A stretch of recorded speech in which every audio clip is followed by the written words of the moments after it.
বাংলাদেশের জনগণ রক্ত দিয়েছে, জীবন দিয়েছে। বাংলাদেশে চাঁদাবাজি করার জন্য নয়, খুন করার জন্য নয়, দেশকে দখল করার জন্য নয়, দুর্নীতি করার জন্য মানুষ রক্ত দেয়, জীবন দেয় নাই।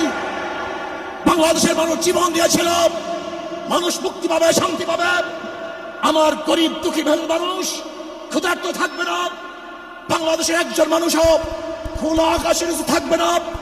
বাংলাদেশের একজন গরিব বস্ত্রহীন থাকবে না। আমার বাংলাদেশের কোনো মানুষ গুম হবে না, খুন হবে না। বাংলাদেশের কোনো ব্যবসায়ীকে চাঁদা দিতে হবে না। বাংলাদেশের প্রত্যেক নাগরিক অধিকার বাস্তবায়ন হবে। তারা শান্তিতে বসবাস করতে পারবে, নির্বিঘ্নে ঘুমাতে পারবে। আমার মা বোনরা ইজ্জত দিয়ে রাস্তায় চলাফেরা করতে পারবে। বাংলাদেশের মসজিদ থাকবে, মাদ্রাসা থাকবে, দাড়ি থাকবে, টুপি থাকবে। দাড়ি ধরে আক্রমণ করতে পারবে না, টুপিকে ছিনিয়ে কেউ নিতে পারবে না, ইসলামের বাইরে কেউ আইন পাস করতে পারবে না। এর জন্য জীবন দিয়েছিল, রক্ত দিয়েছিল।